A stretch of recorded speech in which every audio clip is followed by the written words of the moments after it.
The Swedish director Ruben Östlund's most recent feature, The Square, earned him the Palme d'Or at Cannes. Having made a total of 5 films since his debut in 2004, Östlund has quickly become one of the leading and most interesting directors in all of Nordic cinema. And this essay will trace the origins of his distinct filmic style, pointing to 3 rather disparate sources of stylistic inspiration.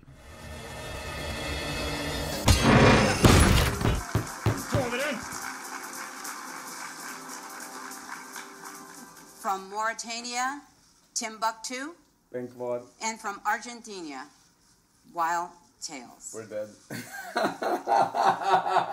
For achievement in directing, the nominees are... Before winning at Cannes, however, Östlund's previous feature, Force Majeure, failed to get nominated for an Oscar. In the short video titled "Swedish Director Freaks Out When He Misses Out on Oscar Nomination," Östlund watches the nominations for the 2015 Oscars live with his producer Erik Hemmendorf from a hotel room in New York. The entire scene is documented by the web camera of their computer as they wait to learn whether or not their film will get nominated.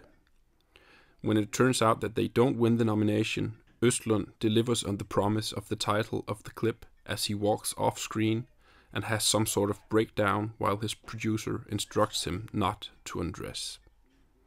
The scene ends with Östlund crying melodramatically.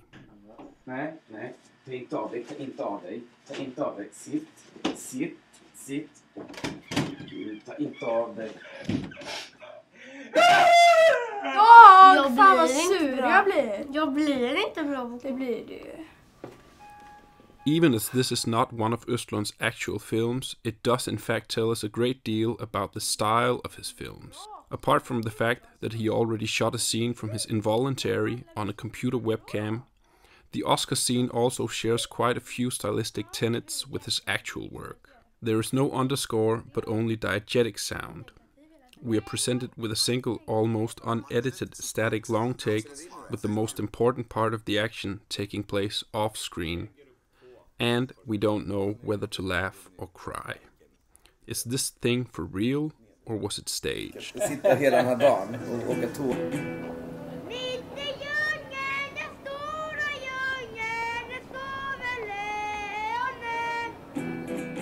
Even as Östlund's style is rather consistent from film to film, each new film has broadened the director's stylistic palette.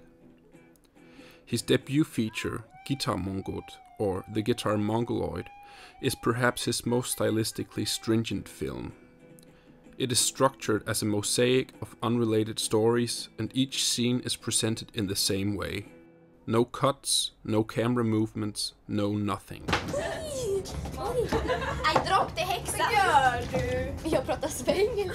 In Involuntary, the premise is almost the same. However, in one noteworthy scene, Östlund presents us with what appears at first glance to be a camera movement. At closer inspection, it becomes clear that it is not the camera that is moving, but rather the tram compartment in which it is placed. Johnny boy! Sneaking!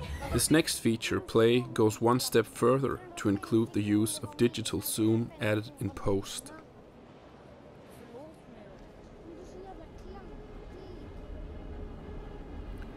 And with Force Majeure, he varies his stylistic choices way more, even if there's still a marked preference for long takes, and the same is true of The Square.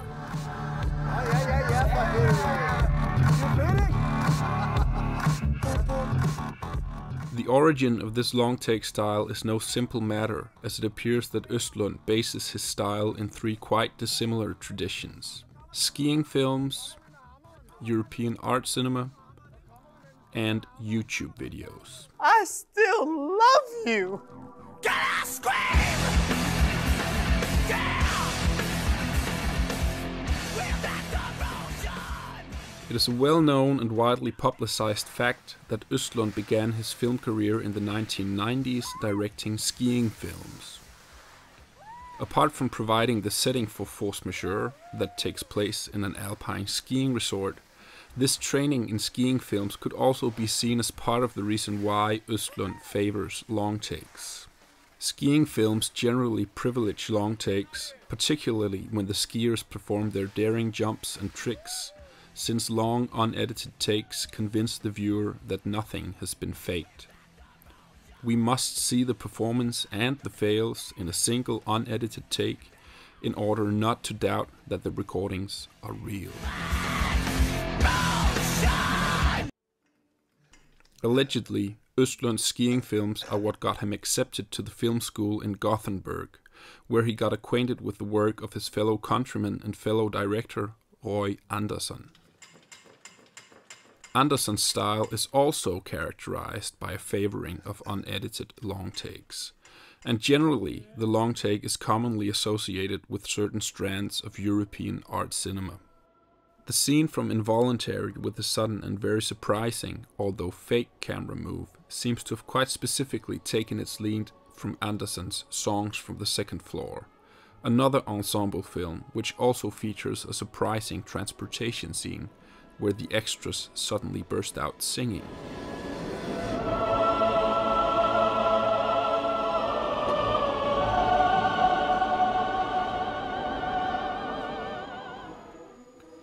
Yet another possible source of influence is Michael Haneke's Code Inconnu, also an ensemble film which features a similarly shocking scene in the Parisian metro where two young men harass a middle-aged woman.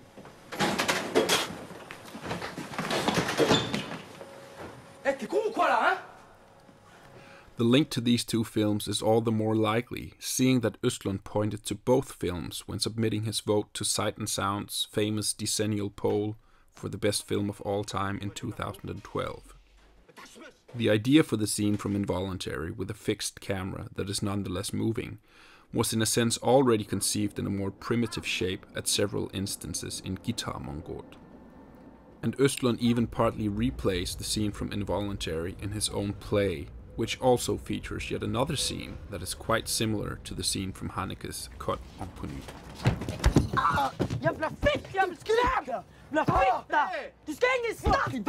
And I also saw Bicycle Thieves by Vittorio De Sica. And this film was a film that Roy Andersson was talking a lot about when I was in film school. Not only has Östlund been invited by Sight and Sound to vote for the best film ever, he has also been invited by Criterion into their vaults to select some of his favorite films from their collection. However, Östlund knows that he does not feel comfortable being there since he does not consider it his background, having made skiing films. This is actually not the most, comfortable place for me, since I'm actually not from the kind of background of film history. I started making ski films.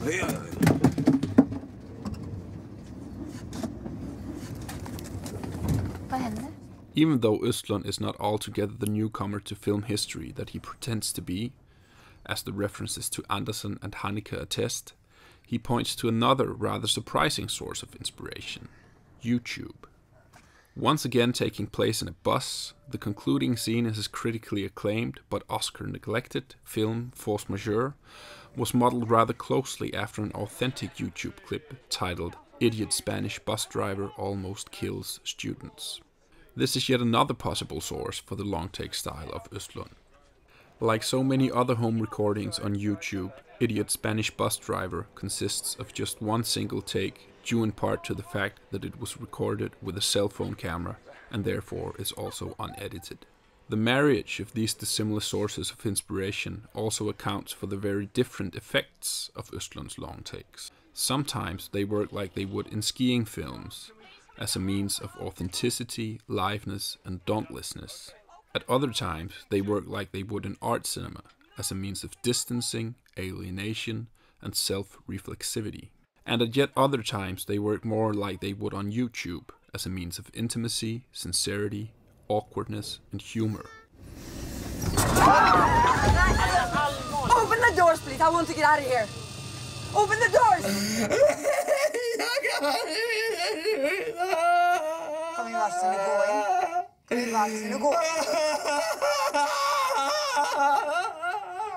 Yet another scene from Force Majeure was also inspired by a YouTube clip called Best Cry Ever, consisting of a short scene from a reality show.